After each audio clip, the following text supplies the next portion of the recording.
हरिओम। सनातन podcast में आपका हार्दिक स्वागत है। हम ब्रह्म सूत्र की यात्रा को आगे बढ़ाते हैं। आज हम ब्रह्म सूत्र के चौथे अध्याय फल के पहले पाद को समझने का प्रयास करेंगे। इस दिव्य ज्ञान की इस यात्रा में हमारे साथ बने रहें। हरिओम जी। महर्षि वेदव्यास द्वारा रचित ब्रह्म सूत्र के इस अगाध महासागर में गोता लगाते हुए हम अंततः उस पड़ाव पर आ ही गए हैं, अर्थात जिसकी प्रतीक्षा हर साधक को होती है। ये चतुर्थ अध्याय, जिसे हम फल अध्याय कहते हैं, ये वेदांत दर्शन का क्या कहें, एक प्रकार से शिखर है। जी बिल्कुल। और जिज्ञासुओं के लिए ये स्मरण करना अत्यंत रोचक होगा कि हमने यहाँ तक की ये जो यात्रा है वो कैसे तय की है। मेरा अर्थ है प्रथम अध्याय समन्वय अध्याय में हमने देखा कि उपनिषदों के जितने भी जटिल या विरोधाभासी प्रतीत होने वाले वाक्य हैं, वे सभी एक ही पर ब्रह्म की ओर संकेत करते हैं। सत्य कहा आपने। और उसके पश्चात द्वितीय अध्याय अविरोध अध्याय में सांख्य, योग और न्याय जैसे जो अन्य दर्शन हैं, उनके द्वारा उठाए गए आक्षेपों का अत्यंत तार्किक और युक्तिपूर्ण खंडन किया गया। हाँ, और फिर तृतीय अध्याय में, जिसे साधना अध्याय कहा जाता है, उसमें मोक्ष प्राप्ति के लिए आवश्यक वैराग्य, ज्ञान और उपासना के साधनों पर हमने बहुत विस्तृत चर्चा की। बिल्कुल। और अब उस साधना के परिपक्व होने पर साधक को क्या अवस्था प्राप्त होती है, इसी अत्यंत गूढ़ रहस्य का उद्घाटन इस फल अध्याय में किया गया है। ये जो क्रम है ना, ये अपने आप में कितना वैज्ञानिक और सुव्यवस्थित है। पहले सत्य को जानना, फिर उस पर उठने वाले संशयों का निवारण करना, फिर उस सत्य को जीवन में उतारने के लिए साधना करना, और अंत में उस साधना का परिणाम प्राप्त करना। परंतु ज्ञान का ये फल कोई ऐसी भौतिक वस्तु तो है नहीं जो कहीं बाहर से लाकर साधक के हाथ में रख दी जाए। जी हाँ, वेदांत के अनुसार तो ये स्वयं के ही वास्तविक स्वरूप की पहचान मात्र है। कुछ नया प्राप्त नहीं करना है, केवल जो विस्मृत हो गया है उसे स्मरण करना है। बिल्कुल। और इस स्वरूप की पहचान को साधक अपने भीतर कैसे दृढ़ करे, यही पहले पाद के आरंभिक सूत्रों का मुख्य विषय प्रतीत होता है। महर्षि व्यास अत्यंत ही व्यावहारिक और मनोवैज्ञानिक सूत्र से इस अध्याय का आरंभ करते हैं। तो आइए बिना विलंब किए सीधे प्रथम सूत्र की ओर चलते हैं। मैं सूत्र प्रस्तुत करती हूँ। आवृत्तिः असकृत उपदेशात्, ये प्रथम सूत्र है। जी, इस सूत्र को देखते ही जो बात सबसे पहले उभर कर सामने आती है वो है आवृत्ति, जिसका अर्थ है किसी कार्य को बार बार करना, उसका निरंतर अभ्यास या दोहराव करना। और सूत्र का जो दूसरा भाग है असकृत उपदेशात्, यह इस तथ्य को प्रमाणित करता है कि शास्त्रों और श्रुतियों में बार बार निरंतर यही उपदेश दिया गया है। इसका सीधा सा अर्थ तो यही निकलता है कि ज्ञान प्राप्ति केवल एक बार की कोई बौद्धिक घटना नहीं है, बल्कि यह निरंतर अभ्यास की मांग करती है। एकदम सटीक विश्लेषण है आपका। देखिए, वेदांत की साधना के 3 मुख्य स्तंभ बताए गए हैं। पहला है श्रवण, अर्थात सत्य को गुरु या शास्त्र से पूरी एकाग्रता के साथ सुनना। दूसरा है मनन, सुने हुए ज्ञान पर अपनी बुद्धि और युक्ति से विचार करना ताकि संशय दूर हो। और अंत में आता है निदिध्यासन, उस सत्य का अत्यंत गहरा और निरंतर ध्यान करना। जी, श्रवण, मनन और निदिध्यासन। हाँ, तो महर्षि व्यास इस प्रथम सूत्र के माध्यम से स्पष्ट कर रहे हैं कि श्रवण, मनन और निदिध्यासन की ये जो प्रक्रिया है, ये कोई ऐसी वस्तु नहीं है जिसे बस एक बार कर लिया और हमारा कर्तव्य पूरा हो गया। जब तक साधक को पूर्ण अपरोक्ष अनुभूति यानी साक्षात्कार न हो जाए, तब तक उसे बार बार इस सत्य का अभ्यास करना ही होगा। और महर्षि व्यास अपनी ओर से कुछ नया नहीं कर रहे, वे असकृतोपदेशात् कहकर प्रमाण दे रहे हैं कि उपनिषदों ने स्वयं बार बार ज्ञान की आवृत्ति का उपदेश दिया है। जब शास्त्रों में ऐसे उपदेशों की बात आती है तो मुझे छांदोग्य उपनिषद का वो अत्यंत प्रसिद्ध प्रसंग स्वतः ही स्मरण हो आता है, जहाँ महर्षि उद्दालक अपने पुत्र श्वेतकेतु को सत्य का उपदेश देते हैं। वह कथा तो वेदांत का हृदय है। बिल्कुल। वो कथा केवल आध्यात्मिक दृष्टि से ही नहीं, बल्कि मानवीय मनोविज्ञान की दृष्टि से भी अत्यंत अद्भुत है। जब श्वेतकेतु 12 वर्ष का होता है तो पिता उसे गुरुकुल भेज देते हैं। 12 वर्ष तक वह सभी वेदों और शास्त्रों का गहन अध्ययन करता है, और जब 24 वर्ष की आयु में वह घर लौटता है तो उसके भीतर एक सूक्ष्म लेकिन अत्यंत कठोर अहंकार जन्म ले चुका होता है। उसे लगता है कि वह संसार का सबसे बड़ा ज्ञानी बन गया है। और पिता उद्दालक जैसे सिद्ध पुरुष से पुत्र का वह अहंकार भला कैसे छिप पाता। वे तुरंत समझ जाते हैं कि पुत्र ने शास्त्रों के शब्द तो रट लिए हैं, परंतु सत्य का मर्म उसने अभी तक नहीं जाना है। उस अहंकार रूपी आवरण को भेदने के लिए महर्षि उद्दालक एक ऐसा अकल्पनीय प्रश्न पूछते हैं जो श्वेतकेतु के पैरों तले से जमीन ही खिसका देता है। जी, वे क्या पूछते हैं? वे पूछते हैं, हे श्वेतकेतु, तुमने गुरुकुल में इतना कुछ सीखा, परंतु क्या तुमने अपने आचार्य से उस एक तत्व के विषय में पूछा जिसके श्रवण कर लेने से वो सब कुछ सुन लिया जाता है जो पहले कभी न सुना गया हो, जिसके मनन करने से वो सब विचार में आ जाता है जो कभी सोचा न गया हो, और जिसे जान लेने पर इस संपूर्ण ब्रह्मांड में कुछ भी जानना शेष नहीं रह जाता। ये प्रश्न तो आज भी किसी भी बड़े से बड़े बुद्धिजीवी को निरुत्तर कर दे। भला उस एक तत्व को जानने से सब कुछ कैसे जाना जा सकता है? स्वाभाविक है कि श्वेतकेतु का सारा अहंकार वहीं धराशायी हो जाता है। वो अत्यंत विनम्रतापूर्वक स्वीकार करता है कि उसके आचार्यों ने उसे यह नहीं सिखाया और वह अपने पिता से ही उस ज्ञान को प्रदान करने की प्रार्थना करता है। सत्य कहा। तब महर्षि उद्दालक उसे सृष्टि के मूल कारण उस परब्रह्म का उपदेश देना आरंभ करते हैं, और यहीं पर वेदांत का वो सुप्रसिद्ध महावाक्य प्रकट होता है, तत्वम असि, अर्थात वह परब्रह्म तू ही है। जो परम सत्ता इस अनंत ब्रह्मांड का सृजन करती है, वही सत्ता तेरी आत्मा है। कितना अद्भुत उद्घोष है ये। परंतु यहाँ सबसे ध्यान देने योग्य बात यह है कि उद्दालक ऋषि ने यह महावाक्य केवल एक बार कहकर छोड़ नहीं दिया।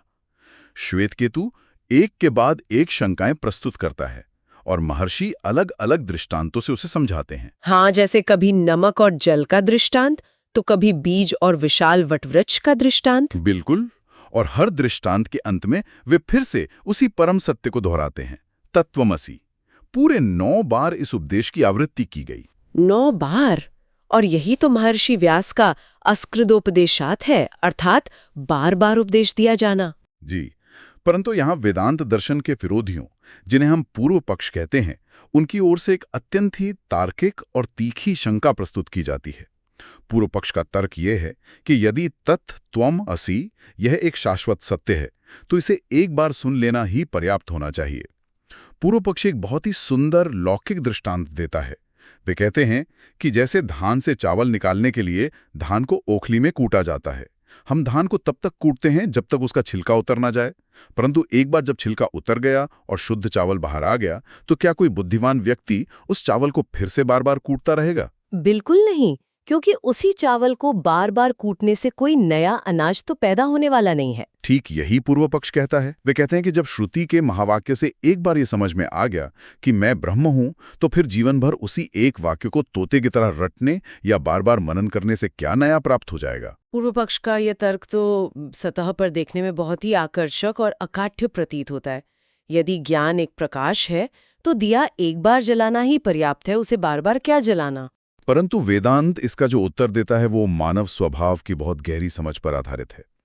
वेदांत ये स्वीकार करता है कि जो अत्यंत उच्च कोटि के उत्तम अधिकारी साधक हैं, जिनका अंतःकरण जन्म जन्मांतर के तप से पूर्णतः शुद्ध और निर्मल हो चुका है, उनके लिए वास्तव में आवृत्ति की आवश्यकता नहीं है। वे गुरु के मुख से एक बार तत्वमसि सुनते हैं और उसी क्षण उनके भीतर ज्ञान का स्फोट हो जाता है। परंतु साधारण मनुष्यों के साथ तो ऐसा नहीं होता। साधारण मनुष्य अनादिकाल से अविद्या के घोर अंधकार में सोया हुआ है। उसके भीतर देहाभिमान, यानी ये मान्यता कि मैं ये हाड़ मांस का शरीर हूं, मैं करता हूं, मैं भोगता हूं, ये इतनी गहराई तक जड़े जमा चुका है कि वो केवल एक बार सत्य को सुन लेने से नष्ट नहीं होता। ये देहाभिमान वास्तव में पत्थर की लकीर बन चुका है। हम इसे अपने दैनिक जीवन के और सांसारिक व्यवहार के मनोविज्ञान से बहुत सरलता से समझ सकते हैं। कई बार हम सुबह उठकर कोई अत्यंत प्रेरणादायक और आध्यात्मिक ग्रंथ पढ़ते हैं। उस समय हमारी बुद्धि पूरी तरह से सहमत होती है कि हम एक अविनाशी चेतन आत्मा है, शरीर नहीं है, और संसार की ये सुख दुख सब अनित्य हैं। जी, उस क्षण मन में बड़ी असीम शांति होती है। लगता है कि जैसे सब कुछ समझ में आ गया हो, सब कुछ स्पष्ट हो गया हो। परंतु ये शांति टिकती कितनी देर है? शायद तब तक ही जब तक हम किसी सांसारिक परिस्थिति में नहीं उलझ जाते। जैसे ही कोई व्यक्ति हमारा अपमान करता है या हमें कोई कटु वचन कहता है, हमारा सारा ब्रह्म ज्ञान और आत्मबोध एक क्षण में वाष्प बनकर उड़ जाता है। हम तुरंत शरीर और अहंकार के स्तर पर गिर जाते हैं और क्रोधित हो उठते हैं। बिल्कुल, हमारा वही पुराना संस्कार हावी हो जाता है कि उसने मुझे कैसे कुछ कह दिया। ज्ञान बुद्धि में तो रहता है, परंतु वो हमारे स्वभाव का अंग नहीं बन पाता। और ये जो स्वभाव है, ये अविद्या और कुसंस्कारों की एक बहुत मोटी परत है। इस अज्ञान रूपी पर्वत को तोड़ने के लिए सत्य के हथौड़े की निरंतर चोट आवश्यक है। सत्य कहा आपने। जब तक ये देहाभिमान पूरी तरह से गल ना जाए, जब तक मैं शरीर हूं, ये भ्रांति जड़ से समाप्त न हो जाए, तब तक श्रवण, मनन और निधि ध्यासन की आवृत्ति करनी ही पड़ती है। ज्ञान का निरंतर ध्यान करने से ही वो हमारी चेतना में रमता है और हमारा स्थायी स्वभाव बनता है। इसीलिए महर्षि व्यास ने पहले ही सूत्र में आवृत्ति को अनिवार्य बताया है। ये अत्यंत स्पष्ट हो गया। श्रुति, प्रमाण और युक्ति से तो ये बात पूर्णतः सिद्ध हो गई। अब महर्षि व्यास इस विषय को और दृढ़ करने के लिए अगले सूत्र में क्या प्रमाण प्रस्तुत करते हैं, आइए ये देखते हैं। दूसरा सूत्र है लिंगाच्च। यहाँ लिंग शब्द का प्रयोग पारिभाषिक अर्थ में हुआ है। वेदांत में जब भी लिंग शब्द आता है तो उसका तात्पर्य स्मृति प्रमाण से होता है।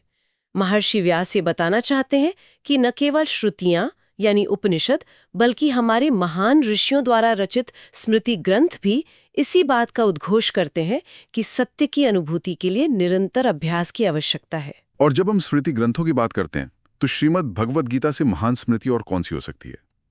गीता भी इसी सत्य का पूर्णतः समर्थन करती है। गीता के 6वें अध्याय में जहां योगेश्वर श्री कृष्ण अर्जुन को ध्यान योग की सूक्ष्म विधि समझा रहे हैं, वहां अर्जुन एक ऐसा प्रश्न करते हैं जो हर युग के हर साधक की सबसे बड़ी पीड़ा है। जी, अर्जुन जो एक महान योद्धा है, जो बड़े बड़े महारथियों को अपने बाणों से विचलित कर सकते हैं, वे भगवान के समक्ष अपनी विवशता प्रकट करते हुए कहते हैं, चंचलम हि मनः कृष्ण प्रमाथि बलवद दृढ़म तस्याहम निग्रहम मन्ये वायोरिव सुदुष्करम। अर्थात, हे कृष्ण, ये मन बड़ा चंचल है, बड़ा बलवान, हठी और प्रमाद स्वभाव वाला है। प्रमाद स्वभाव यानी बुद्धि को मथ डालने वाला। अर्जुन कहते हैं कि इसे वश में करना तो मुझे आकाश में बहती हुई प्रचंड वायु को मुट्ठी में पकड़ने के समान अत्यंत दुष्कर प्रतीत होता है। अर्जुन की ये विवशता कितनी प्रामाणिक है। सत्य को जानने की इच्छा तो मन में होती है, बुद्धि सिद्धांतों को समझ भी लेती है, परंतु जब साधक ध्यान करने बैठता है तो ये चंचल मन टिकने ही नहीं देता। वह अतीत की स्मृतियों में या भविष्य की कल्पनाओं में भटकने लगता है। तब श्री कृष्ण अर्जुन को जो उत्तर देते हैं वो वेदांत के इस आवृत्ति सिद्धांत का सबसे बड़ा और प्रत्यक्ष प्रमाण है। मनो दुर्निग्रहम चलम अभ्यासेन तु कौन्तेय वैराग्येण च गृह्यते। वे अर्जुन की बात का खंडन नहीं करते। वे कहते हैं, हे महाबाहु, इसमें कोई संशय नहीं कि ये मन अत्यंत चंचल है और इसे वश में करना बहुत कठिन है, परंतु हे कुंती पुत्र, निरंतर अभ्यास और वैराग्य के द्वारा इसे वश में किया जा सकता है। ये जो अभ्यासेन यानी अभ्यास के द्वारा शब्द है, यही इस दूसरे ब्रह्मसूत्र लिंगाच्च का मूल आधार है। बिल्कुल, सत्य ज्ञान कोई चमत्कार नहीं है जो रातों रात बिना किसी प्रयास के घटित हो जाए। ये एक सतत प्रक्रिया है। मन जब जब भटके उसे वहां से वापस लाकर अपने आत्म तत्व पर केंद्रित करना पड़ता है और ऐसा बार बार करना पड़ता है। इससे ये पूर्णतः सिद्ध होता है कि श्रुति और स्मृति दोनों ही एक स्वर में साधक को निरंतर अभ्यास का मार्ग दिखाते हैं। अब जब ये स्पष्ट हो गया कि हमें अभ्यास और उपासना करनी है, तो एक और अत्यंत गंभीर और गूढ़ प्रश्न सामने आकर खड़ा हो जाता है। जब साधक उपासना में बैठता है तो वो उस परम ब्रह्म का ध्यान किस रूप में करे? क्या वो परम ब्रह्म मुझसे कहीं बहुत दूर स्थित है? क्या वो मेरा स्वामी है और मैं उसका दास हूँ, या वो मेरा ही अपना स्वरूप है? इसी रहस्य पर से पर्दा उठाता है हमारा अगला सूत्र, आत्मेति तूपगच्छन्ति ग्राह्यन्ति च। ये तीसरा सूत्र है जी। इस सूत्र का सरल अर्थ ये है कि साधक को इस परमेश्वर की उपासना आत्मा के रूप में, अर्थात अपने स्वयं के वास्तविक स्वरूप के रूप में करनी चाहिए। श्रुतियां इसी रूप में ब्रह्म को स्वीकार करती हैं, जिसे सूत्र में उपगच्छन्ति कहा गया है। और महान आचार्य अपने शिष्यों को इसी अद्वैत रूप में सत्य को ग्रहण करवाते हैं, जिसे ग्राह्यंती कहा गया है। यह सूत्र तो वेदांत के हृदय की धड़कन है, परंतु इस सिद्धांत पर पूर्व पक्ष बहुत बड़ा आक्षेप लगाता है, और वो आक्षेप इतना स्वाभाविक है कि किसी भी साधारण जिज्ञासु के मन में उठ सकता है। वो आक्षेप क्या है? पूर्व पक्ष कहता है कि यह कैसा उपदेश है। जीव यानी मनुष्य तो अल्पज्ञ है, उसकी शक्तियां अत्यंत सीमित हैं, वह अज्ञान में डूबा है और जन्म मरण के चक्र में फंसा हुआ है। इसके ठीक विपरीत जो परब्रह्म है वो अनंत है, सर्वज्ञ है, सर्वशक्तिमान है और इस पूरे ब्रह्मांड का रचयिता व पालन करता है। तो क्या एक क्षुद्र सीमित जीव का यह सोचना कि मैं ही वो अनंत ब्रह्म हूं एक प्रकार का भयंकर अहंकार नहीं है? क्या यह ईश्वर का घोर अपमान नहीं है? भक्ति मार्ग में तो सदा स्वामी और सेवक या भगवान और भक्त के बीच एक पवित्र भेद रखा जाता है। पूर्व पक्ष की दृष्टि में स्वयं को ही भगवान मान लेना तो पाखंड और घमंड की पराकाष्ठा प्रतीत होती है। यह शंका वास्तव में बहुत ही प्रबल है, और यदि इसे सही परिप्रेक्ष्य में न समझा जाए तो अहम ब्रह्मास्मि का सिद्धांत एक बहुत बड़े भटकाव का कारण बन सकता है। परंतु वेदांत इस भेद को अत्यंत गहराई और शालीनता से सुलझाता है। वेदांत कहता है कि जब तक अज्ञान है तब तक जीव और ईश्वर के बीच स्वामी सेवक का भाव रहता भी है और वह आवश्यक भी है। परंतु जब हम परम सत्य की बात करते हैं तो हमें यह समझना होगा कि जीव की ये जो सीमितता और अल्पज्ञता है वो उसका वास्तविक और नित्य स्वभाव नहीं है।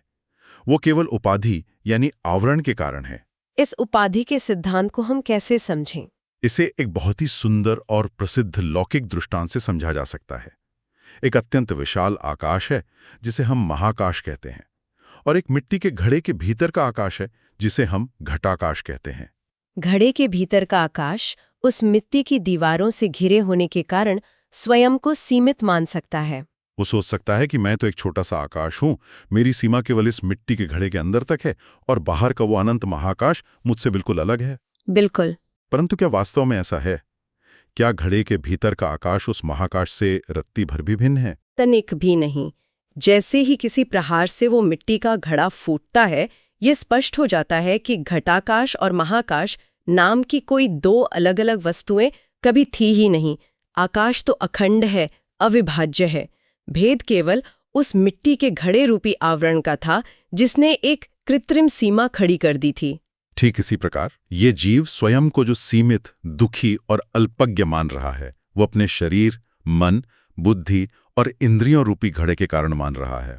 ये उसकी उपाधि है। जब श्रवण, मनन और निरंतर निधिध्यासन रूपी ज्ञान के प्रहार से ये अज्ञान का घड़ा टूटता है, तब जीव अपनी वास्तविक अनंतता को पहचान लेता है। उसे ये बोध हो जाता है कि मेरे भीतर जो चेतना है और सूर्य चंद्रमा को प्रकाशित करने वाली जो चेतना है वो एक ही है।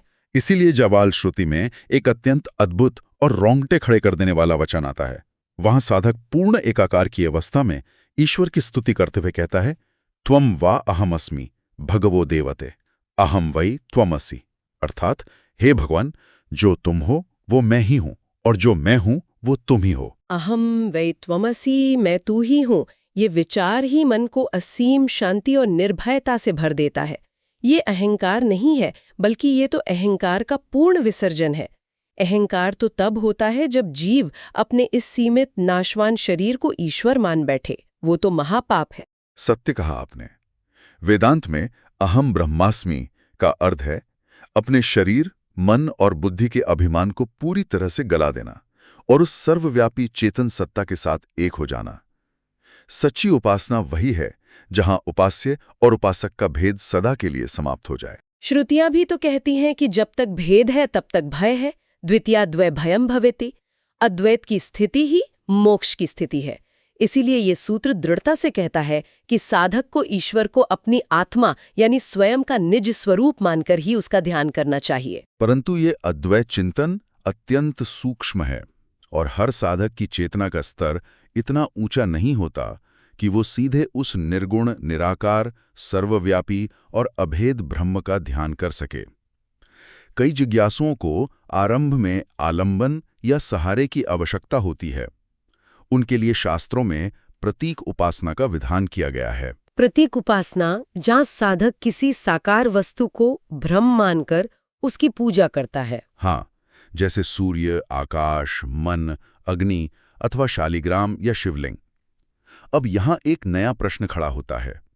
इसी से संबंधित महर्षि व्यास का चौथा सूत्र है न प्रतीके, न ही सह। प्रश्न ये है कि जब कोई साधक सूर्य या किसी प्रतिमा की उपासना कर रहा है, तो क्या उस अवस्था में भी उसे ये सोचना चाहिए कि मैं ही ये सूर्य हूं या मैं ही ये प्रतिमा हूं? महर्षि व्यास इस सूत्र में इसका अत्यंत स्पष्ट निषेध करते हैं। वे कहते हैं न प्रतीके, प्रतीकों में स्वयं की आत्मा की भावना नहीं करनी चाहिए। इसके पीछे का कारण बहुत ही तार्किक और वैज्ञानिक है। वो कैसे? परंतु जो प्रतीक है, चाहे वो बाहर का सूर्य हो, आकाश हो या पत्थर की कोई अत्यंत सुंदर और पवित्र प्रतिमा हो, वे सब मूलतः जड़ हैं या सीमित हैं। और यहीं पर वो विरोधाभास प्रकट होता है। एक चेतन आत्मा स्वयं को एक जड़ वस्तु के साथ कैसे एक कर सकती है? बिल्कुल, यदि कोई मनुष्य जो साक्षात चेतन स्वरूप है, वो ध्यान में बैठे और ये सोचे कि मैं ही ये पत्थर की मूर्ति हूं या मैं ही ये जड़ सूर्य हूं, तो ये अज्ञान का नाश नहीं बल्कि अज्ञान की वृद्धि होगी। ये तो स्वयं को विकसित करने के बजाय और अधिक सीमित करना हो गया। चेतन का जड़ के साथ तादात्म्य स्थापित करना किसी भी प्रकार से मुक्ति का मार्ग नहीं हो सकता। इसीलिए प्रतीक उपासना में अहम ग्रहोपासना सर्वथा वर्जित है। साधक को प्रतीक की उपासना करनी है, परंतु प्रतीक को अपना स्वरूप नहीं मानना है। यह एक बहुत ही सूक्ष्म और महत्वपूर्ण भेद है। अद्वैत ब्रह्म के ध्यान में मैं ब्रह्म हूं ऐसा सोचना सत्य है, परंतु प्रतीक उपासना में मैं प्रतीक हूं ऐसा सोचना भ्रांति है। तो फिर स्वाभाविक रूप से ये प्रश्न उठता है कि इन प्रतीकों की उपासना आखिर की कैसे जाए? इसका सही विधि विधान क्या है? क्या हमें प्रतीक को ब्रह्म मानना चाहिए या ब्रह्म को प्रतीक मानना चाहिए? दृष्टि कैसी होनी चाहिए? इसका उत्तर हमें अगले सूत्र में मिलता है। सूत्र है ब्रह्म दृष्टिरुत्कर्षात्। ये 5वां सूत्र है। इस सूत्र में उत्कर्ष का सिद्धांत समझाया गया है। उत्कर्ष का अर्थ होता है श्रेष्ठता, उच्चता या महिमा। वेदांत का यह एक अटल नियम है कि हमेशा श्रेष्ठ वस्तु की दृष्टि निम्न वस्तु पर डालनी चाहिए, न कि निम्न वस्तु की दृष्टि श्रेष्ठ पर। इस सिद्धांत को समझने के लिए हम एक बहुत ही लौकिक और स्पष्ट दृष्टांत ले सकते हैं। मान लीजिए किसी राज्य में एक अत्यंत प्रतापी और न्यायप्रिय राजा है। उस राजा के प्रति सम्मान प्रकट करने के लिए प्रजा ने मुख्य चौराहे पर उस राजा की एक अत्यंत सुंदर प्रस्तर की मूर्ति स्थापित की है। प्रस्तर यानी पत्थर की मूर्ति? जी। जब प्रजा उस मूर्ति के समक्ष जाती है तो वो उस साधारण पत्थर को राजा मानकर पूरा सम्मान देती है। वे उस पत्थर की मूर्ति को फूल मालाएं पहनाते हैं, उसके आगे सिर झुकाते हैं। ऐसा तो हम अपने दैनिक व्यवहार में नित्य ही देखते हैं। लोग उस मूर्ति के समक्ष इस प्रकार आदर से खड़े होते हैं मानो साक्षात राजा ही सामने खड़े हों। अब यहाँ ध्यान से विचार करें कि मानव मनोविज्ञान कैसे काम कर रहा है। राजा जो है वो श्रेष्ठ है, उत्कृष्ट है, और पत्थर जो है वो एक जड़ वस्तु होने के कारण निम्न है। जब प्रजा उस निम्न पत्थर में श्रेष्ठ राजा की भावना का आरोपण करती है तो क्या होता है? उस पत्थर का उत्कर्ष हो जाता है। उस पत्थर की महिमा बढ़ जाती है। वो केवल एक सड़क पर पत्थर नहीं रहता, बल्कि पूजनीय हो जाता है। परंतु इसके विपरीत परिदृश्य की कल्पना करें। यदि कोई व्यक्ति राज दरबार में साक्षात राजा के सामने जाकर खड़ा हो जाए और कहे कि ये राजा तो बस चौराहे का पत्थर है, अर्थात श्रेष्ठ राजा में निम्न पत्थर की दृष्टि करें, तो इसका क्या परिणाम होगा? ये तो राजा का घोर अपमान होगा। श्रेष्ठ वस्तु में निम्न वस्तु की भावना करना एक प्रकार का पतन है। कोई भी विवेकशील व्यक्ति साक्षात राजा को पत्थर नहीं कहेगा, परंतु पत्थर को राजा मानकर अवश्य पूजेगा। ठीक यही उत्कर्ष का सिद्धांत ब्रह्म और प्रतीक की उपासना पर लागू होता है। पर ब्रह्म सर्वोत्कृष्ट है, वह राजाओं का भी राजा है, और जो प्रतीक हैं, चाहे वो सूर्य हो, आकाश हो या कोई प्रतिमा हो, वे उस ब्रह्म के समक्ष निम्न हैं। इसलिए जब हम प्रतीक उपासना करते हैं तो हमें ये नहीं सोचना चाहिए कि ब्रह्म केवल यह सूर्य है।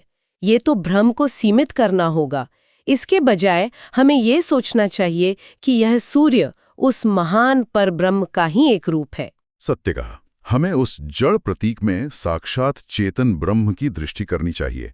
इससे उस प्रतीक की महिमा बढ़ जाती है और साधक का मन उस सीमित प्रतीक के माध्यम से यात्रा करता हुआ उस असीम ब्रह्म तक पहुंच जाता है। यह दृष्टिकोण वास्तव में अत्यंत क्रांतिकारी है और प्रतीक उपासना के वास्तविक मर्म को उजागर करता है। हम अक्सर देखते हैं कि लोग प्रतीकों की पूजा करते हुए उसी कर्मकांड में उलझ जाते हैं और उस विराट परम सत्ता को भूल जाते हैं। परंतु इस उत्कर्ष के सिद्धांत ने यह स्पष्ट कर दिया कि प्रतीक केवल एक साधन है, वो कोई साध्य नहीं है, वो छत तक पहुंचने के लिए एक सीढ़ी मात्र है, वो स्वयं छत नहीं है। आज की इस अत्यंत गहन और विस्तृत चर्चा में हमने वास्तव में वेदांत के बहुमूल्य रत्नों को प्राप्त किया है। पहले 2 सूत्रों में हमने समझा कि जन्म जन्मांतर की अविद्या और देहाभिमान की कठोर परत को भेदने के लिए श्रवण, मनन और निधिध्यासन का निरंतर अभ्यास अनिवार्य है। सत्य को एक बार सुन लेना ही पर्याप्त नहीं है, अपना ही विशुद्ध स्वरूप है और सच्ची उपासना अहम ब्रह्मास्मि के भाव में ही स्थित है। और अंत में चौथे और 5वें सूत्रों के माध्यम से हमने प्रतीक उपासना के वैज्ञानिक और तार्किक आधार को समझा कि किस प्रकार निम्न प्रतीकों में उस उच्चतर ब्रह्म का आरोपण करके मन को क्षुद्र से विराट की ओर ले जाना चाहिए। ये सभी सूत्र साधना के पथ पर चलने वाले प्रत्येक जिज्ञासु के लिए अमूल्य पाथेय हैं। पूर्णतः सहमत हूँ। परंतु यहाँ एक बहुत ही गहरा और विचारणीय प्रश्न उभर कर आता है। महर्षि व्यास ने ये जो उत्कर्ष का सिद्धांत दिया है, यदि हम इसे केवल पूजा घर की वेदी तक सीमित न रखें और इसे अपने संपूर्ण जीवन में उतार लें, यदि हम जगत के कण-कण में, हर जीव में, प्रकृति के हर रूप में और अपने दैनिक जीवन की हर साधारण वस्तु में उस सर्वोच्च ब्रह्म का ही दर्शन करने लगें, तो सोचिए कि इस संसार को देखने का हमारा पूरा दृष्टिकोण ही कैसा बदल जाएगा। क्या तब कोई वस्तु साधारण रह जाएगी? क्या तब किसी व्यक्ति से द्वेष या घृणा करना संभव होगा जब हर व्यक्ति में वही ब्रह्म दिखाई देगा? ये तो वास्तव में पूरे जीवन को ही एक निरंतर और दिव्य उपासना में परिवर्तित कर देने वाला विचार है।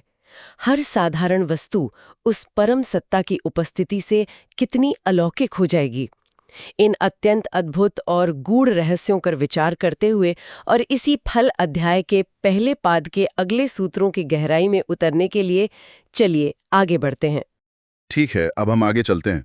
वेदांत की इस लंबी और अत्यंत गूढ़ यात्रा में जब हम जीवात्मा और परमात्मा के संबंध पर गहराई से विचार करते हैं तो एक ऐसा प्रश्न सामने आता है जो मतलब हर साधक के, हर जिज्ञासु के मन में कभी न कभी अवश्य उठता ही है। स्वाभाविक है। यह एक बहुत ही गहरा वैचारिक द्वंद्व है। देखिए, जब हम सनातन धर्म के मूल सिद्धांतों को देखते हैं तो बार बार ये कहा जाता है कि हम उसी एक परम तत्व, उसी परब्रह्म का हिस्सा हैं। हमारी आत्मा उसी परमात्मा का अंश है। जी बिल्कुल।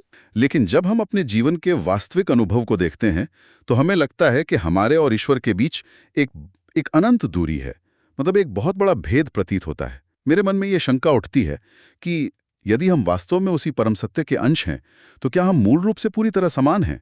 और यदि हम समान हैं तो यह अज्ञान, यह पीड़ा और ये सीमाएं कहाँ से आ गईं? ये दर्शन शास्त्र का और विशेष रूप से अद्वैत वेदांत का एक अत्यंत मूलभूत प्रश्न है।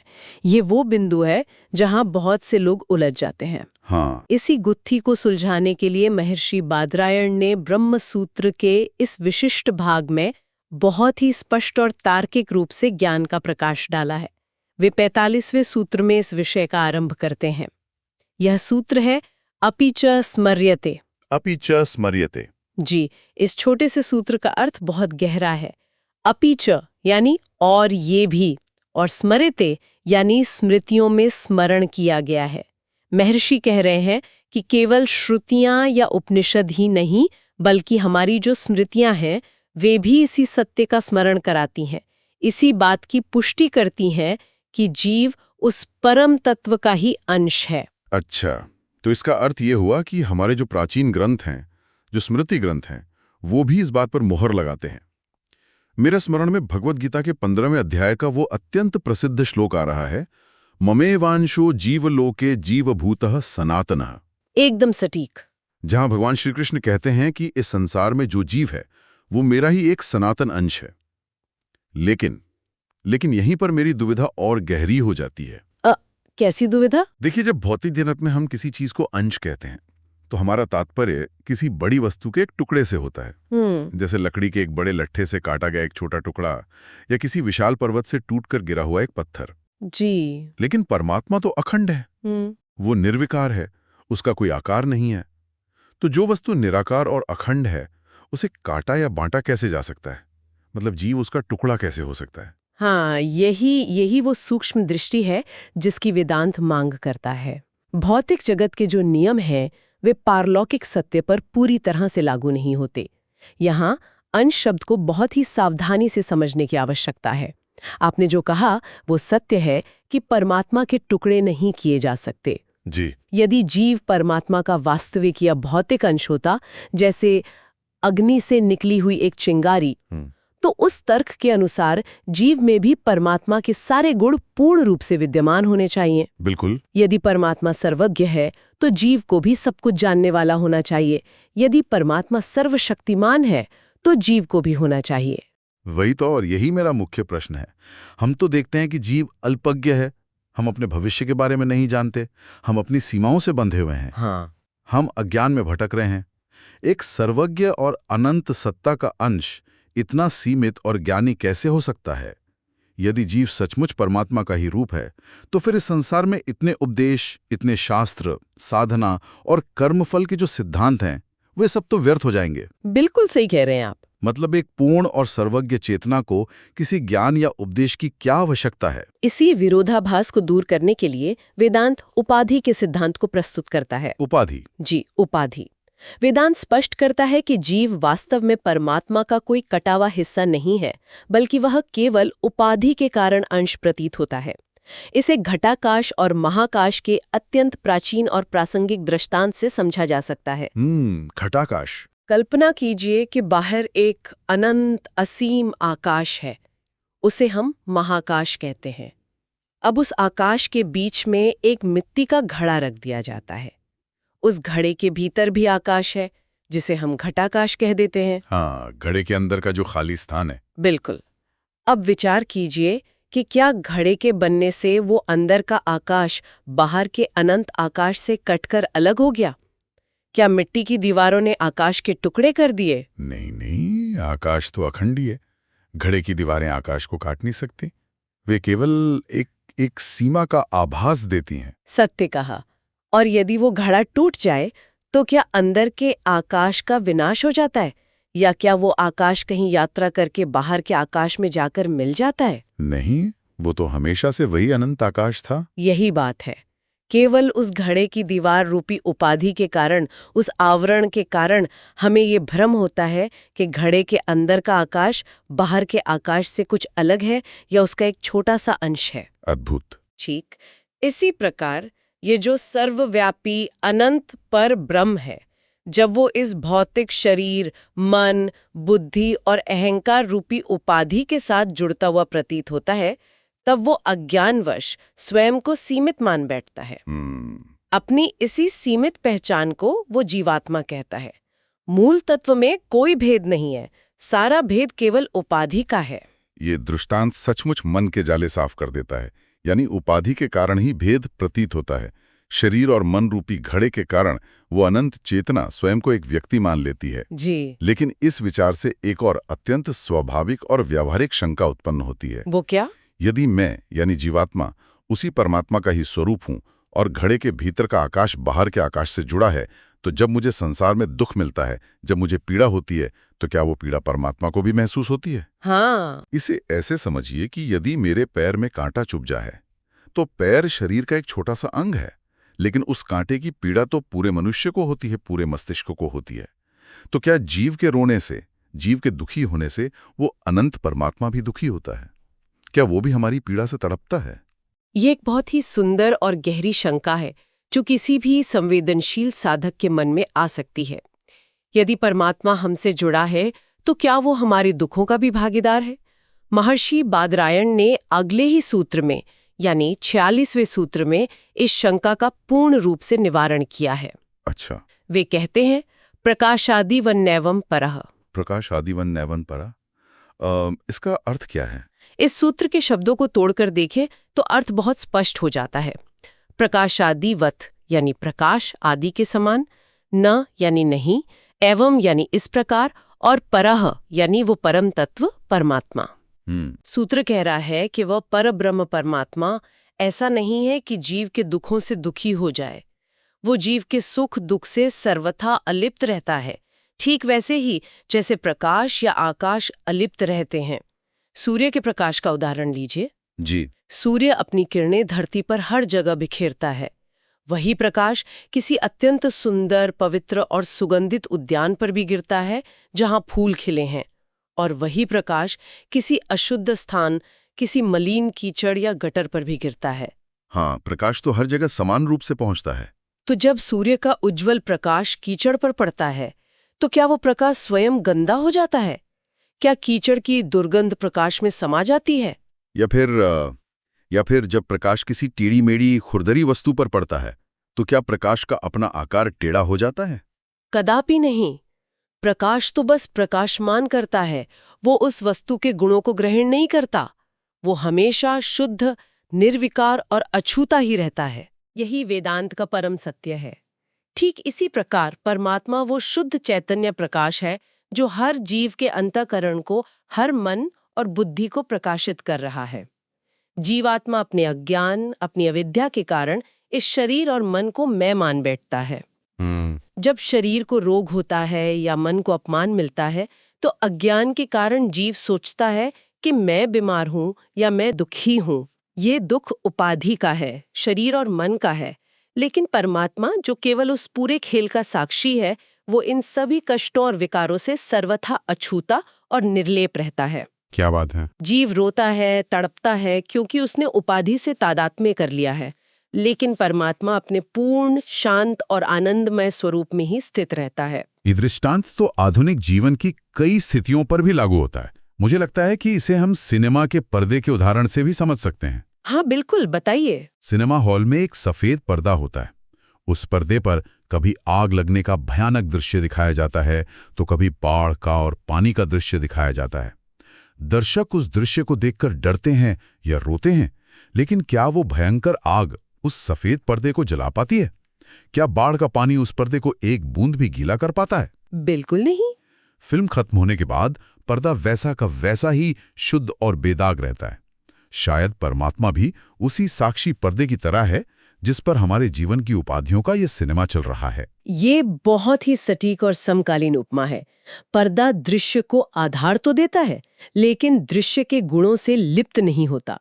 इसी निर्लेप अवस्था का वर्णन हमारे स्मृति ग्रंथों में भी किया गया है। इसीलिए महर्षि बादरायण 47वें सूत्र में कहते हैं, स्मरन्ति च। स्मरन्ति च। वे याद दिलाते हैं कि स्मृतियों में भी इसी सत्य का प्रतिपादन किया गया है। पराशर स्मृति हो या भगवद गीता, दोनों ही जगहों पर आत्मा के निर्लेप स्वरूप को बार बार समझाया गया है।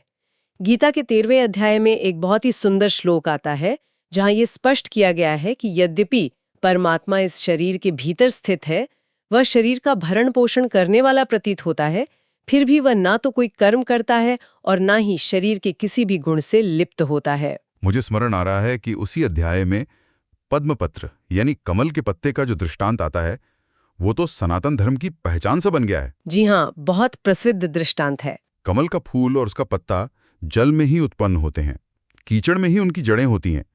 वे दिन रात जल से घिरे रहते हैं, लेकिन जल की एक बूंद भी उस पत्ते पर टिक नहीं सकती। वह पानी में रहकर भी पानी से पूरी तरह अछूता रहता है। यदि हम इसे अपने दैनिक जीवन और आध्यात्मिकता से जोड़कर देखें, तो ये हमें जीवन जीने की एक बहुत बड़ी कला सिखाता है। सत्य है। संसार के सभी कर्मों, दायित्वों और संबंधों के बीच रहते हुए भी हम अपनी चेतना को उन कर्मों के बंधनों और आसक्तियों से मुक्त रख सकते हैं। यही तो वेदांत की सबसे बड़ी महिमा है। ये केवल जंगलों में बैठकर सोचने वाला कोई रूखा दर्शन नहीं है। यह जीवन के बीचों बीच खड़े होकर स्वतंत्रता का अनुभव करने की विद्या है। लेकिन जब हम इस अद्वैत भावना की इतनी गहराई में गोते लगाते हैं, जब हम यह मान लेते हैं कि सब कुछ एक ही चेतना है और वो चेतना निर्लेप है, तो एक बहुत ही बड़ी व्यावहारिक और सामाजिक समस्या खड़ी हो जाती है। हाँ, और वो समस्या हमारे धर्मशास्त्रों के नियमों यानी विधि निषेध से जुड़ी है। ये प्रश्न मुझे भी बहुत परेशान करता है। यदि हर जीव के भीतर, हर छोटे बड़े प्राणी के भीतर एक ही परमात्मा निवास कर रहा है, यदि मूल रूप से वो शुद्ध चेतना ही एकमात्र सत्य है, तो फिर इस संसार में इतने नियम कानून क्यों हैं? शास्त्रों में ये क्यों कहा गया है कि यह कार्य करना चाहिए, जिसे हम विधि कहते हैं, और ये कार्य नहीं करना चाहिए, यानी निषेध? बिल्कुल। क्यों कुछ स्थानों, वस्तुओं या व्यक्तियों को पवित्र माना जाता है और कुछ को अत्यंत अपवित्र? यदि एक मंदिर की मूर्ति में भी वही ब्रह्म है और सड़क पर पड़े एक पत्थर में भी वही ब्रह्म है, तो फिर हम एक की पूजा और दूसरे की उपेक्षा क्यों करते हैं? जब सब में एक ही तत्व है, तो फिर व्यवहार में ये भारी भेद क्यों? ये प्रश्न वेदांत के अध्ययन में आने वाली सबसे बड़ी बाधाओं में से एक है। अक्सर लोग आधा ज्ञान पाकर ये भ्रम पाल लेते हैं कि यदि सब कुछ ब्रह्म है तो फिर अच्छे और बुरे, पाप और पुण्य में कोई अंतर नहीं होना चाहिए। हाँ, और ये तो खतरनाक हो सकता है। बिल्कुल। ऐसा सोचने वाले लोग समाज में स्वच्छंदता और पतन को निमंत्रण देते हैं। इसी गहरी शंका का निवारण 48वें सूत्र में किया गया है। सूत्र है अनुज्ञा परिहारो देह संबंधाज ज्योतिरादिवत। काफी बड़ा सूत्र है। जी। महर्षि इसमें स्पष्ट करते हैं कि शास्त्र के जितने भी नियम हैं, जो भी अनुज्ञा है यानी क्या करना चाहिए, क्या स्वीकार्य है, और जो परिहार है यानी क्या छोड़ना चाहिए, क्या निषिद्ध है, वे सब के सब केवल देह संबंध के कारण है। आत्मा के स्तर पर कोई विधि निषेध नहीं है। देह संबंध, इसका अर्थ हुआ कि आत्मा का इस भौतिक शरीर, उसके पूर्व कर्मों और उसकी विशिष्ट उपाधि के साथ जो जुड़ाव है, नियम उसी के लिए हैं। बिल्कुल। नियम शुद्धात्मा के लिए नहीं बनाए गए हैं। नियम उस उपाधि के लिए हैं जिसने आत्मा को ढका हुआ है। महर्षि इस सूत्र में ज्योति यानी अग्नि का बहुत ही रोचक दृष्टांत देते हैं, जो इस बात को पूरी तरह स्पष्ट कर देता है। अग्नि का मूल स्वरूप क्या है? अग्नि हमेशा प्रकाशमान है, शुद्ध है और वो चीजों को पवित्र करने वाली है। जी। अग्नि का तत्व सर्वत्र एक समान है। लेकिन हमारे कर्म कांडों और दैनिक जीवन में हम हर प्रकार की अग्नि का एक समान उपयोग तो नहीं करते। यही तो रहस्य है।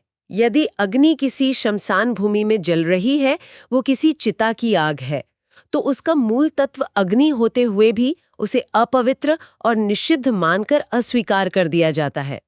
कोई भी व्यक्ति उस शमशान की अग्नि को अपने घर नहीं लाता, उससे अपने घर का भोजन नहीं पकाता। हाँ, बिल्कुल नहीं। वहीं दूसरी ओर यदि अग्नि किसी यज्ञ कुंड में प्रज्वलित की गई है, वेद मंत्रों के साथ उसका आवाहन किया गया है, या किसी श्रोत्रिय ब्राह्मण के घर में जलने वाली पावक अग्नि है, तो उसे अत्यंत पवित्र मानकर उसका पूजन किया जाता है। हाँ। अग्नि तत्व दोनों जगह एक ही है।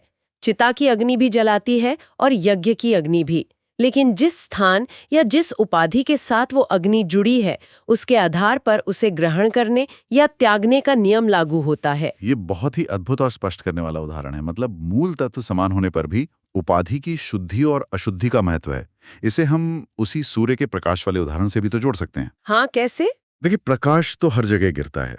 वो किसी प्राचीन पवित्र मंदिर के प्रांगण में भी गिरता है और शहर के बाहर पड़े किसी कूड़े के ढेर पर भी गिरता है। हम मंदिर के प्रांगण में बैठकर उस प्रकाश का, उस ऊर्जा का आनंद लेते हैं, वहां ध्यान लगाते हैं। लेकिन हम कूड़े के ढेर पर पड़ने वाले प्रकाश के संपर्क में आने से बचते हैं। बिल्कुल सही। प्रकाश तो वही है। प्रकाश ने अपनी शुद्धता नहीं खोई, लेकिन उस विशेष स्थान की गंदगी के कारण हमारा व्यवहार बदल जाता है। एकदम सटीक। इसी तरह आत्मा तो सभी में समान है, वह शुद्ध है, लेकिन शरीर, मन, विचार और पूर्व जन्मों के संस्कारों की जो उपाधि है, वो हर जीव की अलग अलग है। कोई सात्विक उपाधि है तो कोई तामसिक उपाधि है। और इसी देह संबंध और संस्कारों की भिन्नता के कारण संसार के सारे नियम, शिष्टाचार और विधि निषेध लागू होते हैं। जब तक जीव इस देह संबंध में स्थित है, जब तक उसे ये पूर्ण रूप से बोध नहीं हो जाता कि वो शरीर नहीं बल्कि शुद्ध ब्रह्म है, तब तक उसे संसार के नैतिक नियमों का पूरी तरह से पालन करना ही होगा। अद्वैत ज्ञान का अर्थ भौतिक नियमों का उल्लंघन करना या मनमानी करना नहीं है, बल्कि उन नियमों का पालन करते हुए भीतर से अपने सच्चे निर्लेप स्वरूप को पहचानना है। आपकी इस व्याख्या ने एक और बहुत गहरे और जटिल प्रश्न को जन्म दे दिया है। हम मान लेते हैं कि विधि निषेध उपाधियों के कारण है और चेतना एक है। लेकिन यदि हम सभी जीवों के भीतर एक ही चेतना, एक ही परमात्मा निवास कर रहा है, तो फिर एक जीव के कर्मों का फल दूसरे जीव को क्यों नहीं मिलता? ये भी एक बहुत बड़ी शंका है। इसे थोड़ा और खोलकर कहूं तो, यदि एक व्यक्ति जीवन भर पुण्य करता है, दूसरों की सेवा करता है, और दूसरा व्यक्ति केवल पाप करता है, तो दोनों के कर्मों के फल आपस में मिल क्यों नहीं जाते? यदि दोनों के भीतर का प्रकाश एक ही है तो सुख और दुख का यह मिश्रण क्यों नहीं होता? शास्त्रों में इसे शायद कर्म फल सांकर्य कहा जाता है। ऐसा सांकर्य, ऐसा मिश्रण क्यों नहीं होता? इस प्रश्न ने इतिहास में अनेक बड़े बड़े दार्शनिकों को उलझाया है। यदि सब एक है तो मेरे पाप का दंड आपको और आपके पुण्य का फल मुझे क्यों नहीं मिलता? इसका उत्तर 49वें सूत्र में बहुत ही तार्किक और स्पष्टता के साथ दिया गया है। सूत्र है असंततेश्च व्यतिकरः। असंततेश्च व्यतिकरः। जी, इस सूत्र में दो महत्वपूर्ण शब्द हैं, असंतति और अव्यतिकरः। असंतति का अर्थ है कि जीवात्मा का विस्तार अनंत नहीं है। जीव की जो उपाधि है वो सर्वव्यापी नहीं है, बल्कि वो अपनी वर्तमान सीमाओं तक ही सीमित है। मतलब जीव का जो अंतःकरण है, यानी उसका मन, उसकी बुद्धि, चित्त और अहंकार का जो पूरा समूह है वो सीमित है, वो एक दायरे में है। आत्मा एक ही है और सर्वव्यापी है, लेकिन प्रत्येक जीव अपने अपने विशिष्ट अंतःकरण से बंधा हुआ है। आप इसे इस तरह समझ सकते हैं कि हर जीव का अंतःकरण एक अलग बर्तन या पात्र के समान है। हाँ। क्योंकि हर जीव का अंतःकरण अलग है, उसमें भरे हुए विचार अलग हैं, जन्म जन्मांतर के संस्कार अलग हैं, इसलिए उसके द्वारा किए गए कर्म भी पूरी तरह से अलग होते हैं। कर्म केवल अंतःकरण के स्तर पर होते हैं, आत्मा के स्तर पर नहीं। और जब कर्म अलग अलग पात्रों में हो रहे हैं तो उनका फल भी उसी विशिष्ट अंतःकरण को भोगना पड़ता है जिसने वह कर्म किया है। ये अत्यंत तार्किक है, क्योंकि उपाधियां अलग अलग हैं, पात्र अलग अलग हैं, इसलिए अनुभव भी पूरी तरह से अलग अलग हैं। कोई सांकर्य या मिश्रण संभव ही नहीं है। मेरे मन की उपाधि आपकी मन की उपाधि से पूरी तरह भिन्न है, भले ही दोनों मनों को प्रकाशित करने वाली चेतना एक ही हो। बिल्कुल। इसे हम बिजली के तारों और बल्बों की तरह भी देख सकते हैं। पूरे घर में बिजली तो एक ही दौड़ रही है, लेकिन यदि लाल रंग का बल्ब फूटेगा तो अंधेरा वहीं होगा। हरे रंग के बल्ब को उससे कोई फर्क नहीं पड़ेगा। बहुत उत्तम उपमा दी आपने। चेतना निर्विकार है, वो न तो कोई कर्म करती है और न ही किसी फल को भोगती है। कर्म और फल दोनों ही अंतःकरण की सीमा में घटित होते हैं, और चूंकि अंतःकरण असंतत है, यानी एक दूसरे से पूरी तरह अलग अलग है, इसलिए एक के कर्म का फल दूसरे को नहीं मिल सकता। अव्यतिकर शब्द का यही अर्थ है कि कर्म फलों का कोई व्यतिकर, कोई मिश्रण या कंफ्यूजन नहीं होता। ये सब सुनकर हम वेदांत के उस सबसे रहस्यमयी, सबसे सूक्ष्म और अंतिम सत्य के करीब पहुंच रहे हैं। हम उपाधियों की बात कर रहे हैं, चेतना के प्रकाश की बात कर रहे हैं। इस पूरे विषय का जो चरम बिंदु है वो इस पाद के 50वें सूत्र में आता है, जहां महर्षि बादरायण एक ऐसा सिद्धांत प्रस्तुत करते हैं जो हमारे स्वयं को देखने के पूरे दृष्टिकोण को ही जड़ से बदल कर रख देता है। हाँ, वो है 50वां सूत्र, आभास एव च। केवल 3 शब्द, लेकिन इनमें अद्वैत वेदांत का पूरा सार छिपा है। ये वेदांत के प्रतिबिंबवाद का उद्घोष है। प्रतिबिंबवाद? जी। महर्षि कहते हैं कि एव च यानी और केवल, आभास यानी प्रतिबिंब। वास्तव में ये जीवात्मा जिसे हम मैं कहते हैं वो परमात्मा का कोई भौतिक अंश या टुकड़ा नहीं है, बल्कि वो केवल एक आभास मात्र है। उस परब्रह्म का एक प्रतिबिंब है। एक आभास, एक रिफ्लेक्शन। ये शब्द अपने आप में बहुत कुछ कह देता है। इसका अर्थ है कि हमारा अपना कोई स्वतंत्र भौतिक अस्तित्व नहीं है, हम केवल उस मूल प्रकाश के प्रतिबिंब हैं। इसे गहराई से समझने के लिए वेदांत में सूर्य और जल के पात्र का जो अत्यंत प्रसिद्ध और काव्यात्मक दृष्टांत दिया गया है, उस पर हमें विस्तार से विचार करना चाहिए। बिल्कुल, बताइए। कल्पना कीजिए कि एक विशाल खुला मैदान है। उस मैदान में पानी से भरे हुए हजारों घड़े रखे हैं। ऊपर आकाश में केवल एक ही वास्तविक सूर्य पूरे तेज के साथ चमक रहा है। लेकिन जब आप नीचे आकर उन हजारों घड़ों के जल को देखते हैं तो हर घड़े के पानी में आपको एक अलग सूर्य दिखाई देता है। हाँ, जितने पानी के घड़े होंगे उतने ही सूर्य दिखाई देंगे। हर घड़े में एक अलग सूर्य का आभास होगा। अब इस दृश्य को थोड़ा और सूक्ष्मता से देखिए।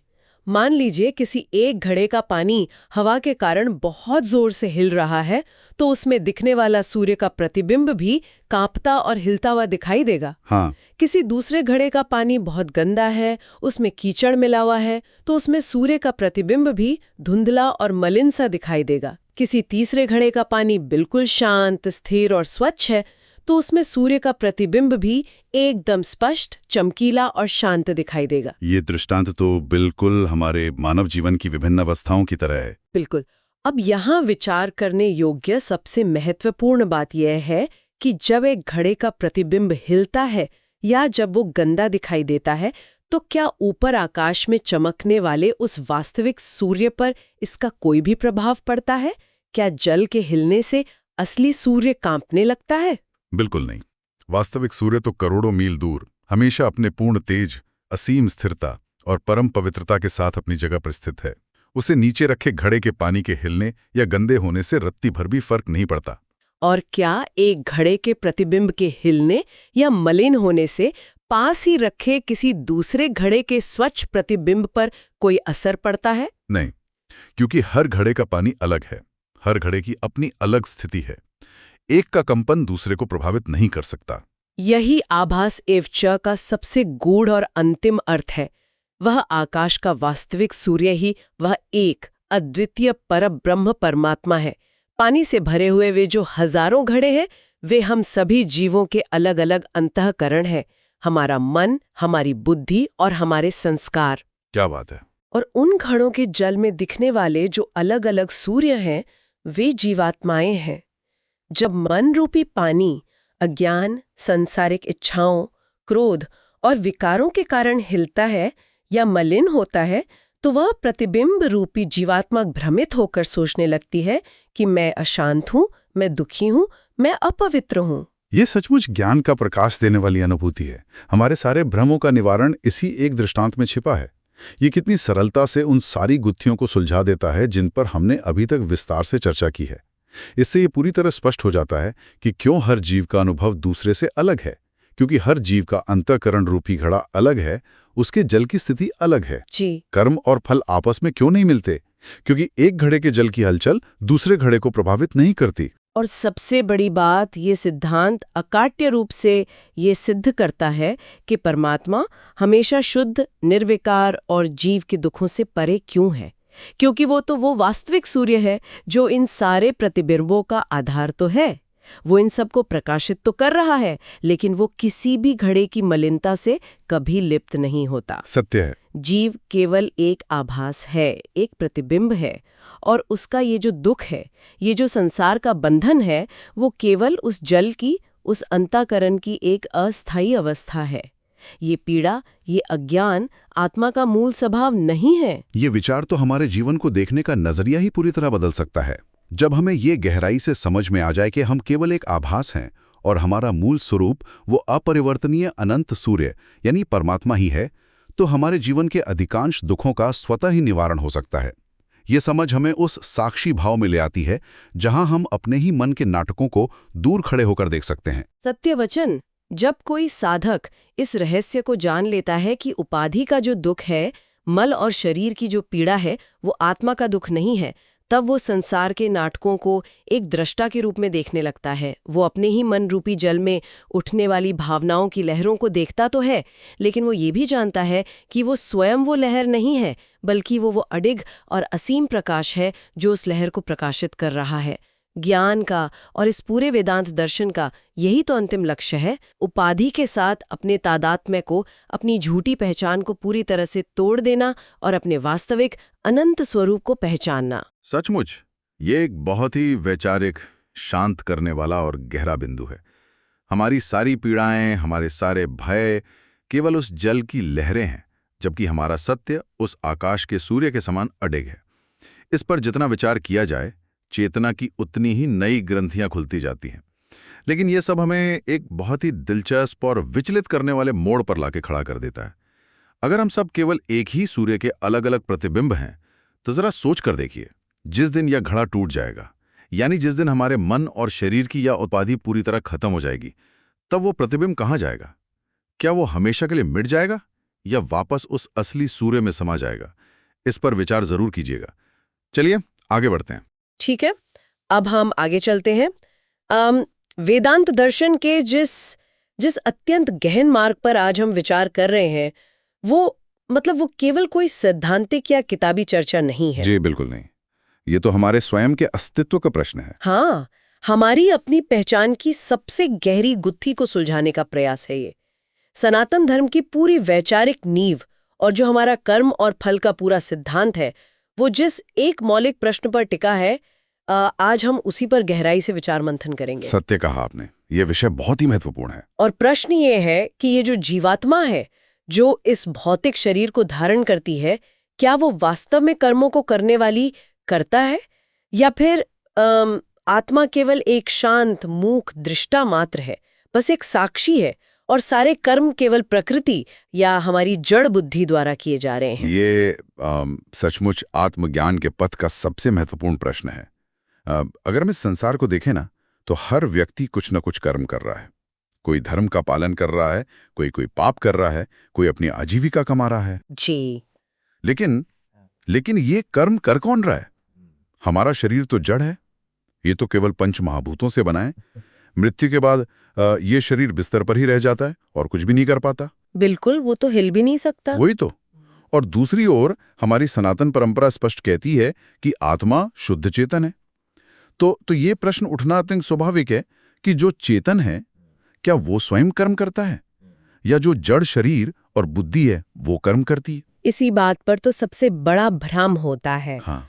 और इसी अज्ञान के अंधकार को दूर करने के लिए महर्षि वेदव्यास ने ब्रह्म सूत्रों में अत्यंत तार्किक और जिसे हम कहते हैं ना अकाट्य प्रमाण प्रस्तुत किए हैं। ये दुविधा मतलब हर साधक के मन में कभी ना कभी अवश्य आती है। मैं भी कई बार सोचती हूँ कि एक तरफ तो हम कहते हैं कि आत्मा निर्लिप्त है, वो कुछ नहीं करती, और दूसरी तरफ हम ये भी कहते हैं कि आत्मा को अपने कर्मों का फल भोगना पड़ता है। यही तो द्वंद्व है ना? यदि आत्मा कर्म करती ही नहीं तो वह भला फल क्यों भोगेगी? तो ब्रह्मसूत्रों ने इस विषय को कैसे सुलझाया है, ये जानना बहुत दिलचस्प होगा कि इसका पहला ठोस आधार महर्षि ने क्या दिया है। बिल्कुल। इसी गुत्थी को सुलझाने के लिए देखिए, ब्रह्मसूत्र के दूसरे अध्याय में महर्षि वेदव्यास जो सबसे पहला और अत्यंत शक्तिशाली सूत्र प्रस्तुत करते हैं, वो है कर्ता शास्त्रार्थवत्वात्। कर्ता शास्त्रार्थवत्वात्। जी। इस सूत्र का सीधा सा अर्थ यह है कि ये चेतन जीवात्मा ही कर्मों की करता है। और इसका कारण क्या है? कारण यह है कि यदि जीवात्मा को कर्ता ना माना जाए तो हमारे जितने भी शास्त्र हैं, वेद हैं, उनके सारे उपदेश, सारे विधि और निषेध पूरी तरह से अर्थहीन हो जाएंगे। शास्त्रों की सार्थकता इसी बात में है कि जीवात्मा स्वयं करता हो। अच्छा, ये तो एक बहुत ही व्यवहारिक तर्क लगता है, क्योंकि अगर हम वेदों और उपनिषदों को देखें तो वे निरंतर मनुष्य को कुछ ना कुछ निर्देश देते हैं। यज्ञ करें, दान दें, सत्य बोलें, धर्म का आचरण करें। सत्य है, वेदों में आज्ञाएं भरी पड़ी हैं। तो अब यदि हम ये मान लें कि हमारी बुद्धि या प्रकृति ही सारा काम कर रही है, तो बुद्धि तो प्रकृति का ही एक विकार है ना? और प्रकृति जड़ है, बुद्धि में अपनी कोई स्वतंत्र चेतना तो होती नहीं है। एकदम सही कह रही हैं आप। तो फिर किसी जड़ या अचेतन वस्तु को ऐसे नैतिक और आध्यात्मिक आदेश देना, ये तो कोई तर्कसंगत बात नहीं लगती। सटीक विश्लेषण है आपका। तनिक विचार कीजिए, क्या आप किसी पत्थर से या लोहे के टुकड़े से कह सकती हैं कि तुम सत्य बोलो या धर्म का पालन करो? नहीं, बिल्कुल नहीं। पत्थर क्या सुनेगा? वही ना, आदेश केवल उसे दिया जा सकता है जिसके भीतर चेतना हो, जो उस आदेश को सुनकर ये निर्णय ले सके कि उसे क्या करना है और क्या नहीं। शास्त्र जब कहते हैं कि मोक्ष के लिए या स्वर्ग की प्राप्ति के लिए अमुक कर्म करो, तो वे उस चेतन सत्ता को ही संबोधित कर रहे होते हैं जो उस फल को भोगने वाली है। इसका अर्थ तो ये हुआ कि जड़ वस्तु को निर्देश देना वैसा ही है जैसे किसी बिना सारथी के रथ को ये आदेश देना कि तुम पूर्व दिशा की ओर जाओ। बहुत सुंदर दृष्टांत दिया आपने। रथ अपने आप नहीं जा सकता, उसे हाँकने वाला एक चेतन सारथी चाहिए ही चाहिए। हाँ, यदि आत्मा करता नहीं है और सब कुछ जड़ बुद्धि ही कर रही है, तो वेदों के सारे विधि निषेध, सारे कर्म कांड और ज्ञान कांड तो निरर्थक हो जाएंगे। शास्त्रों को सार्थक बनाए रखने के लिए ये अनिवार्य है कि जीवात्मा को ही कर्मों का स्वतंत्र कर्ता माना जाए। एकदम सही। और देखिए, केवल आज्ञा देने की बात नहीं है, बल्कि फल भोगने की भी बात है। जो कर्म करेगा वही तो फल भोगेगा। यदि बुद्धि कर्म करती है तो मोक्ष या स्वर्ग बुद्धि को ही मिलना चाहिए, आत्मा को नहीं। हाँ, ये तो न्याय का सिद्धांत है। लेकिन हमारे शास्त्र स्पष्ट कहते हैं कि मोक्ष जीवात्मा को प्राप्त होता है, इसलिए जो फल भोगता है उसी को कर्म का कर्ता भी होना चाहिए। इसी को महर्षि ने शास्त्रार्थवत्वात् कहा है, अर्थात शास्त्रों के अर्थ को सार्थक बनाने के लिए। ये तो हुई जागृत अवस्था और शास्त्रों के आदेश की बात। ये तर्क तो बहुत स्पष्ट हो गया। लेकिन जब हम उपनिषदों की ओर चलते हैं, जिन्हें हम श्रुति कहते हैं, तो क्या वे आत्मा के कर्ता होने का कोई ऐसा प्रमाण देते हैं जो हमारे दैनिक अनुभव से जुड़ा हो? आप ऐसा क्यों पूछ रही हैं?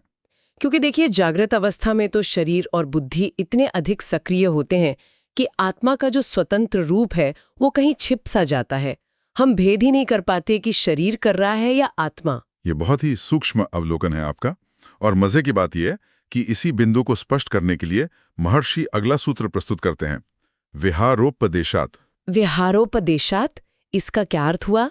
ये सूत्र विशेष रूप से हमारी स्वप्नावस्था, यानी जब हम रात में सपने देखते हैं, उस समय आत्मा की स्थिति का अत्यंत सुंदर और रहस्यमयी वर्णन करता है। उपनिषद कहते हैं कि स्वप्नावस्था में ये अमर आत्मा अपनी इच्छानुसार जहां चाहे वहां विहार करती है, यानी भ्रमण या विचरण करती है। स्वप्न अवस्था का उदाहरण ये तो बहुत ही सटीक लगता है, क्योंकि जब मनुष्य गहरी नींद में स्वप्न देख रहा होता है, तब तो उसकी बाहरी इंद्रियां, आंख, कान, हाथ, पैर सब बिस्तर पर पूरी तरह से शांत और निष्क्रिय पड़े होते हैं। बिल्कुल, बाहरी संसार से उसका संपर्क पूरी तरह टूट चुका होता है। तो उस समय शरीर तो कोई भी कर्म नहीं कर रहा होता, सब कुछ जड़ अवस्था में होता है। हाँ, शरीर निष्क्रिय है, इंद्रियां काम नहीं कर रही हैं, कमरा पूरी तरह से अंधकारमय है। परंतु उस स्वप्नलोक में क्या होता है? आत्मा अपने ही प्रकाश से रथ, घोड़े, मार्ग, नदियां, पहाड़ और महलों का निर्माण कर लेती है। अद्भुत। श्रुति स्पष्ट कहती है कि वहां कोई वास्तविक रथ नहीं है, कोई मार्ग नहीं है, लेकिन जीवात्मा उनका सृजन करती है।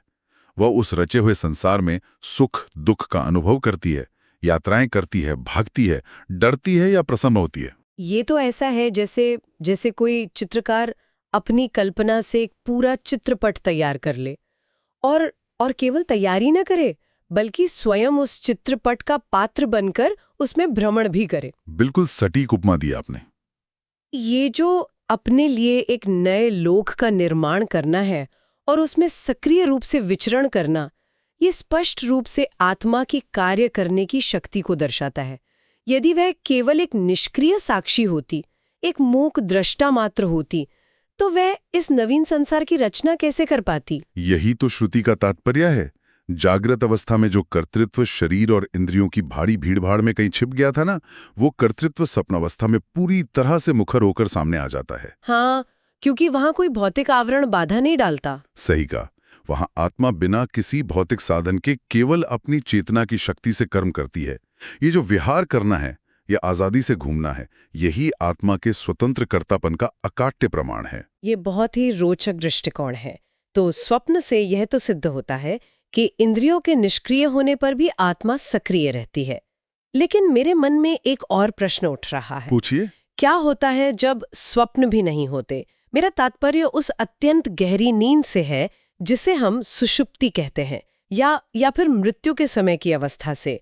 क्या उस समय भी आत्मा का ये कर्तापन दिखाई देता है? ये एक बहुत ही तार्किक और गहरा प्रश्न है, और आपको जानकर प्रसन्नता होगी कि उपनिषदों ने इस अवस्था का भी अत्यंत सूक्ष्मता से वर्णन किया है। इसे सिद्ध करने के लिए ही ब्रह्मसूत्र का अगला सूत्र आता है, उपादानात्। उपादानात्। जी, ये सूत्र मुख्य रूप से सुषुप्ति यानी बिना सपनों वाली गहरी नींद और मृत्यु के समय की अवस्था का वर्णन करता है। श्रुति कहती है कि इन दोनों अवस्थाओं में ग्रहण कर लेना या उन्हें समेटकर अपने भीतर ले लेना, इंद्रियों को समेट लेना, ये थोड़ा समझने में कठिन है।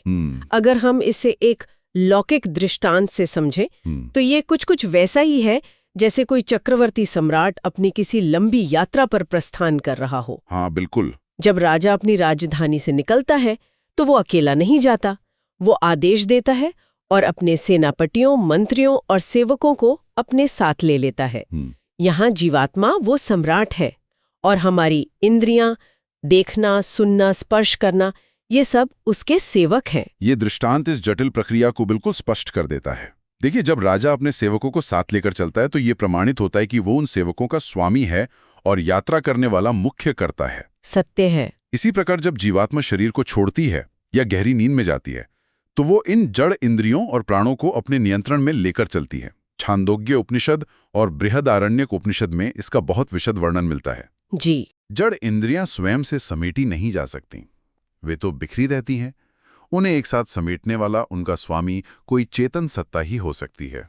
इसका मतलब है कि गहरी नींद में जब हमें दुनिया का कुछ पता नहीं होता, तब भी जीवात्मा एक कर्ता के रूप में उन इंद्रियों को अपने अधीन करके विश्राम कर रही होती है। बिल्कुल। ये आधिपत्य और नियंत्रण आत्मा के निर्विवाद कर्तृत्व को सिद्ध करता है। राजा वाला उदाहरण इसे बहुत स्पष्ट कर देता है कि नियंत्रण हमेशा चेतन स्वामी के पास होता है, जड़ सेवकों के पास नहीं। एकदम सही।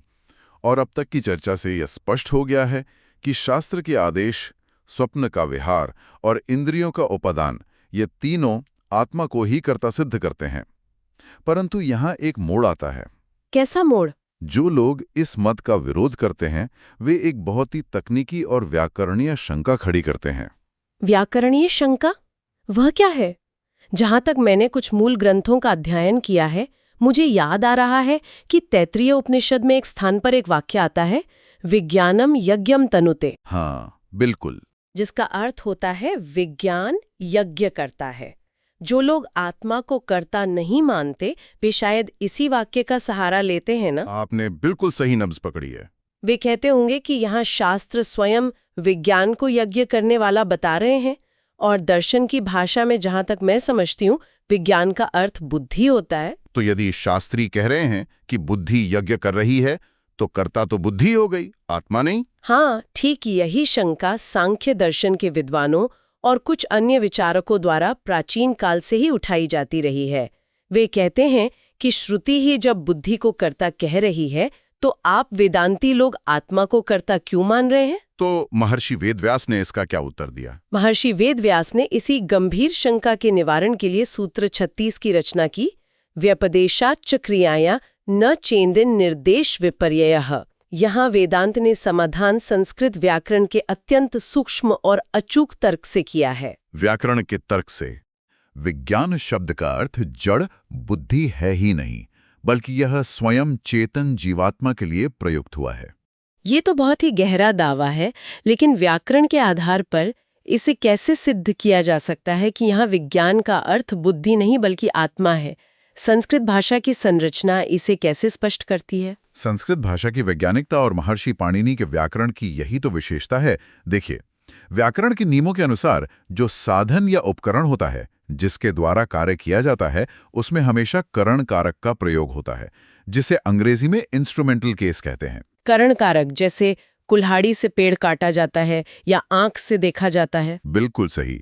यदि बुद्धि एक साधन है जिसके द्वारा आत्मा कर्म करती है, तो यहाँ विज्ञानेन अर्थात बुद्धि के द्वारा शब्द का प्रयोग होना चाहिए था। अच्छा, तो इसका मतलब है कि यदि उपनिषद का तात्पर्य बुद्धि से होता, तो वे निर्देश का विपर्यय करते, यानी कारक को पलट देते। वाक्य होना चाहिए था विज्ञानेन यज्ञम तनुते, अर्थात बुद्धि के द्वारा यज्ञ किया जाता है। लेकिन श्रुति ने ऐसा नहीं कहा। एकदम सही पकड़ा आपने। श्रुति ने कहा है विज्ञानम यज्ञम तनुते। यहाँ विज्ञान कर्ता कारक में है, नॉमिनेटिव केस में। जो स्वयं कार्य को करने वाला मुख्य कर्ता होता है, उसी के लिए कर्ता कारक का प्रयोग होता है। जैसे हम कहते हैं राम जाता है। बिल्कुल। महर्षि व्यास कहते हैं कि श्रुति ने जानबूझकर यहाँ कर्ता कारक का प्रयोग किया है ताकि कोई इसे साधन या बुद्धि ना समझ ले। इसलिए यह सिद्ध होता है कि यहाँ विज्ञान शब्द का प्रयोग बुद्धि के लिए नहीं, अपितु उस विज्ञान स्वरूप चेतन जीवात्मा के लिए ही किया गया है। यह सचमुच बहुत ही सटीक विश्लेषण है। उन्होंने भाषा की संरचना का ही उपयोग करके आने वाले समय के लिए किसी भी दार्शनिक त्रुटि या भ्रांति की गुंजाइश को ही समाप्त कर दिया। यह स्पष्ट हो गया कि विज्ञान शब्द यहाँ आत्मा का ही वाचक है। जी बिल्कुल। लेकिन इस वैचारिक यात्रा में अब मेरे मन में एक बहुत ही व्यावहारिक प्रश्न सामने आता है। निसंकोच पूछिए। यदि हम ये मान लें कि जीवात्मा ही पूर्ण रूप से स्वतंत्र करता है, तो फिर वो ऐसे कर्म क्यों करती है जिनसे उसे दुख मिलता है? हम अपने आसपास देखते हैं, कोई भी चेतन सत्ता जानबूझकर स्वयं को कष्ट क्यों देना चाहेगी? ये बहुत ही स्वाभाविक प्रश्न है ना? हर मनुष्य, हर जीव तो केवल सुख ही चाहता है। फिर ये संसार दुखों से क्यों भरा है? यदि आत्मा स्वतंत्र करता है तो वो हमेशा सुख देने वाले कर्म ही क्यों नहीं चुनती? ये प्रश्न जीवन के सबसे गहरे द्वंद्व को छूता है। ये शंका केवल दार्शनिकों की नहीं है, बल्कि जीवन के संघर्षों को झेलने वाले हर सामान्य व्यक्ति की है। इसके समाधान के लिए ब्रह्मसूत्र का 37वां सूत्र आता है, उपलब्धिवद नियमा। उपलब्धिवद नियमा, इसका क्या तात्पर्य है? ये सूत्र उपलब्धि अर्थात देखने की क्रिया या बोध का अत्यंत सुंदर और लौकिक दृष्टांत देता है। वेदांत कहता है कि स्वतंत्रता का अर्थ ये नहीं है कि परिणाम भी आपके नियंत्रण में हो। इससे थोड़ा और विस्तार से समझाइए। देखने की क्रिया का यहाँ क्या संदर्भ है? जैसे हमारी आंखें हैं। आंखें यह चुनने में पूरी तरह स्वतंत्र हैं कि वे कहाँ देखें। हम अपनी इच्छा से अपनी आंखें खोल सकते हैं, किसी भी दिशा में देख सकते हैं। हम बाजार की तरफ देख सकते हैं, आकाश की तरफ देख सकते हैं। ये हमारी पूर्ण स्वतंत्रता है।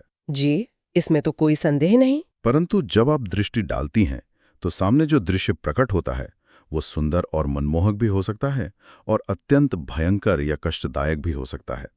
दृश्य कैसा होगा ये आपकी आंखें तय नहीं करती। ये बात तो है।